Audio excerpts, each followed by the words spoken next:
Hello les amis, bonjour, bienvenue dans la Voie des Fleurs. Alors au moment où je vous fais le tirage, on est le 10-10, donc on est sur un portail très important du 10-10 évidemment, 10 octobre. Encore une fois, petite parenthèse, même si vous tombez sur cette vidéo après le 10-10, la vidéo est intemporelle, vous arrivez sur cette vidéo au moment où vous êtes en capacité d'accueillir les vibrations et l'énergie et le message de cette vidéo. Le temps est une illusion de la 3D, donc tout est parfait et tout est surtout atemporel. Ok? Alors, pendant que je me préparais pour faire cette vidéo, à la base, je me disais, on est le 10-10, portail, jour nouveau, nouveau démarrage, etc. On va faire un tirage avec l'oracle des rebelles sacrés. Alors oui, mais pendant que je me faisais ma petite méditation d'ancrage avant de faire le tirage, j'ai reçu des messages un peu forts et un peu graves. Donc, avant de démarrer, pardon pour l'installation, je voudrais vous transmettre ce qui est descendu tout de suite en canalisation. Ce qu'on dit, et ce sur quoi véritablement on veut attirer votre attention, c'est apprenez à vous détacher de l'apparence des événements. Ok. Si vous regardez les infos, si vous regardez les titres, si vous regardez ce qui se passe dans l'actualité, c'est-à-dire véritablement dans les événements qui ont cours, qui ont trait en ce moment à la surface du monde, tu dis mais bon, il y a toujours des trucs qui vont pas, il y a toujours des catastrophes, il y a des voilà. Entre l'attaque en Israël, entre l'invasion nationale des punaises, entre la disparition du petit Émile, entre la disparition de la petite Lina, entre les gosses qui, voilà, les fugues, les gamins qui se suicident à l'école. Tu dis, oh là là, c'est quoi ce monde? Ne vous attardez pas là-dessus. Alors, ne vous laissez pas prendre au piège du drame. Parce que je vous rappelle que dans le monde de dualité, dans lequel nous vivons et dans lequel nous sommes venus nous incarner, s'il y a drame d'un côté, ça veut dire qu'il y a aussi libération du drame de l'autre côté. Ok? Ça veut dire quoi? Ce à quoi vous assistez, c'est vraiment hyper puissant dans ce qui me montre. C'est effectivement la dislocation de l'ancien monde. Si on vient apprenez, voilà, à dépasser l'apparence de l'illusion, l'événement en tant que tel, c'est qu'une façade, c'est un arbre qui cache une forêt. Qu'est-ce qui se cache derrière? Si on prend les punaises, j'ai l'impression que c'est une catastrophe, voilà, tout le monde ne parle que enfin, je vois passer des trucs, les punaises, mais les punaises, c'est des parasites. Ok? Donc l'énergie d'être envahi par alors, si c'est pas les punaises, c'est les poux à l'école. C'est il y a 1 ou 2 ans, il y a des épidémies. Enfin, en tout cas, dans ma région, il y a des épidémies de gale monumentales. Tous les gosses, ils revenaient de l'école, ils avaient la gale. Tu sais, la gale, tu dis, on revient d'un ancien monde, quoi. Mais tu prends les punaises. Alors en plus, c'est pendant la nuit. C'est pendant qu'on dort. C'est les petites bêtes qui viennent te sucer le sang. On est bien sûr, symboliquement parlant, du vampirisme énergétique par des nuisibles. Ça vous rappelle rien? Le vampirisme énergétique par des nuisibles? D'accord? L'attaque de Gaza, alors je vais essayer de pas trop dire des conneries, l'attaque par Gaza, par le Hamas sur la zone de Gaza, je vais essayer d'être... Non, je vais pas m'y risquer. Je vais pas m'y risquer, je connais pas assez et je maîtrise pas les... Je maîtrise pas toutes les choses politiques derrière. Donc, je vais surtout pas me risquer. C'est trop compliqué et trop dangereux pour moi de risquer de vous dire des bêtises. Mais, que ce soit cette attaque-là, que ce soit l'Ukraine, que ce soit la Russie, que ce soit... Toutes ces choses-là sont des manifestations claires, nettes de dualité. Maintenant, les événements, ils sont dehors, ils sont à l'extérieur de nous-mêmes. Voilà, on va aller directement à la conclusion. Et du coup, vous êtes devant tout ça. Alors, soit devant vos journaux, devant la télé, devant votre fil Google, et vous lisez les informations. Votre liberté à vous consiste à décider quelle est la posture que vous voulez mettre face à tout ça. Et votre posture, vous l'incarnez en lien avec votre identité. Parce que selon l'identité, selon la casquette qu'on se met sur sa tête, on ne se comporte pas, c'est-à-dire on ne vient pas chercher la même posture, on ne se comporte pas de la même manière. Quand tu as ta casquette maman, papa, tu vas te comporter et tu vas avoir une posture de... Enfin, j'espère, maman, papa. Quand tu es dans ton job, tu as ta casquette professionnelle, donc tu viens te comporter, tu viens chercher la casquette, a priori, ou la posture avec les responsabilités qui sont liées à ton job. Quand tu es face aux informations, bah, tu as deux choix. Tu as deux postures possibles. Soit tu as la posture, je suis un humain, une humaine, et incarné, pris encore dans l'illusion de la matière, et je suis catastrophée, peut-être le mot est faible, d'être assaillie et bombardée d'informations, mais de merde, et de drame absolu, ou bombardée de la douleur des gens qui vivent les attaques, qui vivent les bombardements, qui vivent toutes ces choses-là. Mais si moi je tombe dans le drame, face à ça, qu'est-ce qui se passe énergétiquement? Vous savez que vous vibrez ce que vous croyez. Donc si vos pensées disent « Oh, mais mon Dieu, mais c'est une catastrophe, mais c'est horrible, tous ces gens qui meurent, les gens qui sont broyés, les gosses qui ont des jambes arrachées, qui volent et tout, là, bah, quelle horreur !» Tu penses des choses de drame qui sont dans la réalité d'un drame absolu. Donc, émotionnellement parlant, tu vas venir éprouver, et tout ton mécanisme émotionnel, il va se mettre à éprouver une douleur épouvantable, parce que comprends bien qu'avec tes neurones miroirs, tu te projettes sur la scène et tu t'imagines et tu ressens ce que toi tu vivrais si tu étais sur place. En vérité, si tu n'es pas complètement clair avec ta dualité, tu crois que tu as de la compassion pour la jambe, pas du tout. Si tu avais de la vraie compassion, ça va piquer là ce qu'ils disent. Hein. Ouf. Si tu avais de la vraie compassion, tu prendrais du recul, t'enverrais de l'amour. Tu ne tomberais pas dans le drame. Si tu tombes dans le drame, ça veut dire que tu te projettes dessus, parce que seul le mental tombe dans le drame. D'accord? Ça veut dire que c'est ta personnalité égotique, toi humain, qui te projette sur le fait d'être bombardé par les Russes ou par le Hamas. Une deuxième posture serait, ok, au-delà de l'humain, je suis une âme. Quand je suis un humain, j'ai pas trop de pouvoir, parce que je suis un peu limitée par ma carcasse, voilà. Quand je suis une âme, je suis un corps énergétique relié au grand tout, relié à l'univers. Quand je décide en conscience de me connecter à la Terre et d'envoyer mes racines énergétiques, connecter le cœur et le feu sacré de la Terre, je me connecte, que je le veuille ou non, à l'intégralité de l'humanité en même temps, parce que tous les humains, c'est comme les arbres, on a tous nos racines par-dessous la surface. Toutes les racines de tous les humains sur la surface de la Terre se connectent par en dessous. Et la véritable compassion, cum pathos, souffrir avec. Ok? Mais avoir la passion, comme la passion du Christ. La véritable compassion, cum pathos, être avec. Mais personne n'a dit que c'était dans la matière. L'illusion du message, elle est là. On ne te demande pas d'aller dans la matière, te foutre sous les bombes, t'apportes rien. Hein. Tu te fais déchiqueter. Quand tu pleures et que tu te désoles devant ta télé, t'apportes rien. Tes émotions merdiques, de douleur, viennent grossir l'égrégore de douleur qui est déjà présent au-dessus du pays. Tu viens juste renforcer encore plus la douleur. Est-ce que tu crois que t'aides qui que ce soit en faisant ça? Non. C'est quoi un rôle de travailleur de lumière? C'est quoi comprendre le pouvoir de lumière qu'on a? C'est décider en conscience que non, la merde ne passera pas par nous, que non, on va pas se faire punaiser et vampiriser par l'égrégore de merde. C'est dur, mais j'arrive pas trop à garder les mots que je veux. Vampiriser par les trucs rampants, les machins, l'ombre. La plus petite étincelle de lumière sera toujours plus forte que l'ombre la plus épaisse.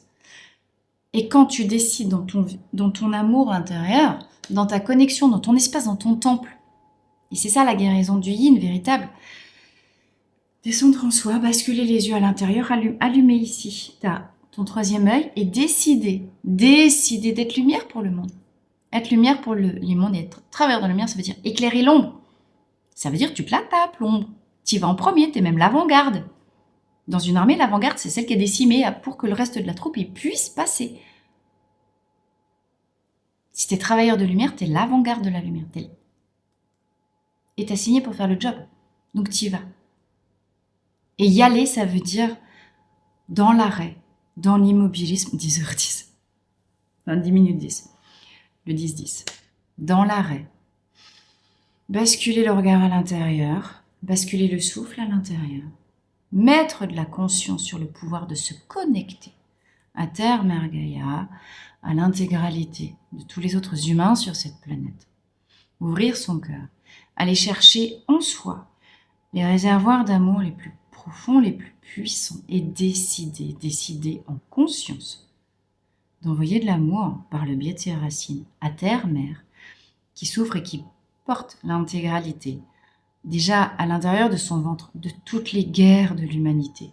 Ce qui se rejoue à la surface, c'est encore et encore et encore les mêmes jeux, les mêmes guerres qu'il y a 1000 ans en arrière.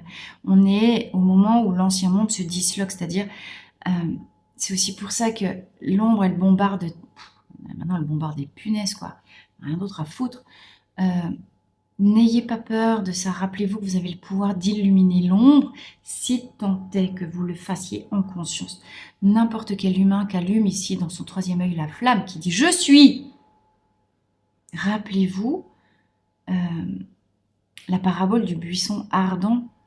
Je crois que je suis plus sur quelle colline, là, sur la colline. C'est quand Jésus, il apparaît à Moïse, je crois.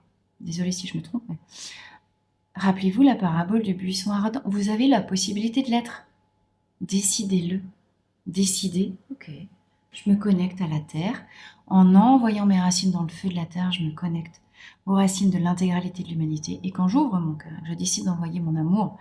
Parce que je suis d'abord allée chercher l'image de moi qui est remplie d'amour. Appuyez-vous sur un souvenir, appuyez-vous sur un vécu, j'en sais rien moi, le moment où votre enfant y naît, le jour de votre mariage. Allez chercher un souvenir, vous étiez amour pur, vous étiez incarnation d'amour pur.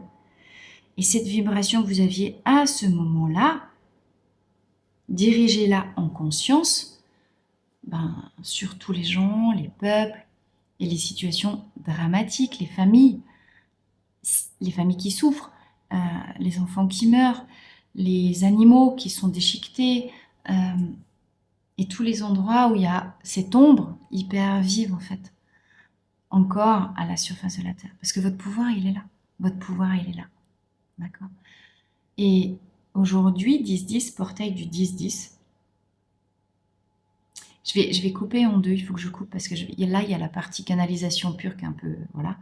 Je vais faire le tirage après. Ça ne va pas être les mêmes énergies, il faut que je coupe. Donc vous aurez les 2 vidéos à la suite sur ma chaîne. Mais comprenez le pouvoir que vous avez de vous connecter consciemment à votre lumière. Et aujourd'hui, 10-10, décidez. Décidez d'être ce buisson ardent. Décidez d'incarner cette force que vous avez si tant est que vous décidez de la prendre. Et ça passe par le contrôle de votre mental, ça passe par accepter de traverser votre ombre en même temps, parce que en même temps, la lumière révèle l'ombre. Si vous décidez d'incarner ce buisson ardent, vous êtes en même temps dans une posture d'éclairer peut-être des souvenirs enfouis qui vont possiblement vous éclater à la figure. Mais je vous rappelle que vous êtes connectés à la Terre, que vous êtes les enfants de Gaïa, et que quand vous venez chercher la puissance de votre âme, au lieu de rester conditionné dans juste je suis, le nom de votre carte d'identité, mais ça c'est votre petit moi, c'est juste votre petit moi terrestre. Aujourd'hui, c'est le réveil de l'humanité. Ça veut dire c'est le réveil de vous en tant qu'âme. Ça veut dire que quand vous comprenez que quand vous allez chercher votre identité d'âme, vous réactivez dans vos cellules l'intégralité des savoirs et des pouvoirs que vous avez acquis, que votre âme a enregistré en traversant l'intégralité des autres vies et de toutes les autres personnes, de toutes les autres identités terrestres que vous avez été, que vous êtes en même temps, parce que vous savez que nos vies, elles se jouent en parallèle en fait, elles ne sont pas du tout antérieures ou postérieures, le temps n'existe pas. Vous êtes connecter à l'intégralité de toutes vos autres incarnations et de vos autres identités, quels que soient les plans sur lesquels vous êtes, par votre âme. Votre âme, c'est le fil rouge qui relie tous les mois. Donc oui, il y a des mois, des vies, des incarnations, des identités, vous êtes des saloperies, vous faites le mal, et puis vous êtes des salopards qui allaient égorger les femmes et les enfants. On l'a tous été, on l'est tous, puisque 50-50. 10-10. On a tous vocation à vivre dans notre roue des incarnations autant de vie au service de la lumière que de vie au service de l'ombre. Puis une fois que tu as égalité, qu'est-ce que tu fais? Ben là, tu choisis ton camp maintenant. Et c'est de la conscience, c'est pas du savoir, c'est de la conscience. Comprends que si tu continues de te laisser manipuler par tes croyances mentales égotiques et que tu t'arrêtes juste à l'arbre qui cache la forêt, attends, qui est-ce que ça sert ça? Quand tu t'affliges et que tu tombes dans des émotionnels hyper pathétiques, tu nourris et tu renforces l'ombre. Si tu écoutes cette vidéo, c'est que tu as un travailleur de lumière. Si tu es un travailleur de lumière, tu as signé pour faire exactement l'inverse, pépère. Mémère. Fleur. Donc, maîtriser son émotionnel, c'est-à-dire se donner le temps de le faire, parce que ce matin, dans une consultation individuelle, je disais, votre mental, c'est comme dans le dessin animé Dragon, votre mental, c'est croque-mou. Tout au début du dessin animé, regardez ce dessin animé si vous ne l'avez pas fait. Il est génial, hein, les dragons, au démarrage, tous les vikings, ils cassaient la gueule aux dragons. Bon. Et c'était ainsi. Depuis la nuit des temps, depuis très longtemps, enfin, depuis la Deuxième Guerre mondiale, les Israéliens, les Palestiniens, ils se fritent la gueule. Ok. Voilà, c'est la nuit des temps, les Vikings ils cassent la gueule aux dragons, les Palestiniens, les Israéliens ils se cassent la gueule. La Russie, elle se fritait avec l'ancienne Russie, bloc de l'Est, bloc de l'Ouest, enfin tu vois, tout ça c'est que de la dualité.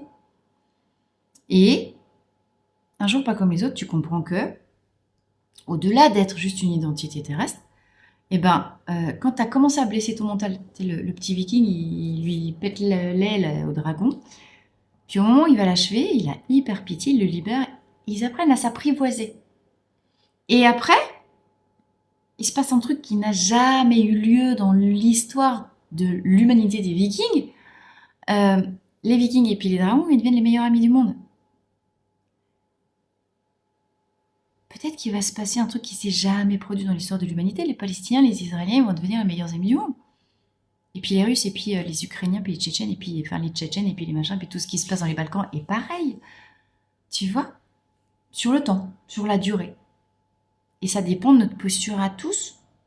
Donc, apprendre à apprivoiser ce contre quoi habituellement on lutte, c'est l'histoire de la boule de neige qui devient que tu roules, et puis qui finalement devient une énorme boule. Chaque être qui se réveille en conscience, qui décide d'abandonner son contrôle et qui décide de s'ouvrir à la conscience, à la posture consciente des choses, je me connecte aux racines de l'humanité. Et ce que je peux faire ce que moi, à mon niveau terrestre, je peux faire de plus puissant pour aider l'humanité, c'est envoyer de l'amour par les racines et être dans cette prière d'ouverture du cœur de Ho'oponopono. Pardon, je suis désolée, Ho'oponopono, je t'aime. Pardon, je suis désolée, Ho'oponopono, je vous aime.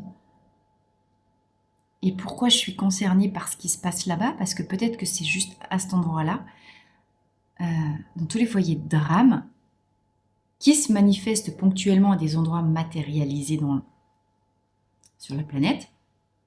Une matérialisation, c'est une concentration dans la matière d'un égrégore d'énergie négative et de drame qui se cristallise et qui se manifeste sous la forme d'un événement. Donc évidemment qu'on a déjà eu des pensées de douleur et de drame, nous.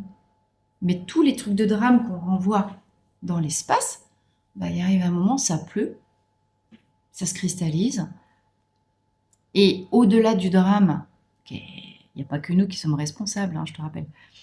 Bien sûr que et puis il n'y a jamais une seule cause à un truc, donc bien sûr que dans la matière, il y a des événements concrets, il y a une histoire, il y a de la politique, il y a des orgueils, il y a des égos humains.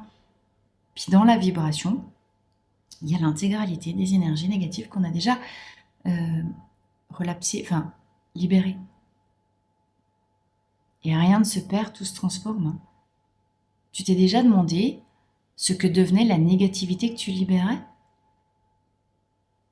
Rien ne se perd, tout se transforme. Ta négativité, elle est quelque part, non? Titi. Notre négativité à tous, elle est quelque part. Donc, soit elle flotte encore sous forme d'égrégore, soit elle se manifeste dans les punaises, soit elle se manifeste dans les tirs et dans les bombardements. Mais se sentir connecté à l'âme du monde, c'est comprendre qu'on y participe et qu'on a un pouvoir sur tout. Aujourd'hui, c'est le 10-10, démarrage d'un nouveau cycle avec une grande conscience supérieure. Quelle est la posture que tu souhaites adopter face à la négativité du monde? Est-ce que tu continues de réagir en mode réflexe, 3D séparation, je m'afflige?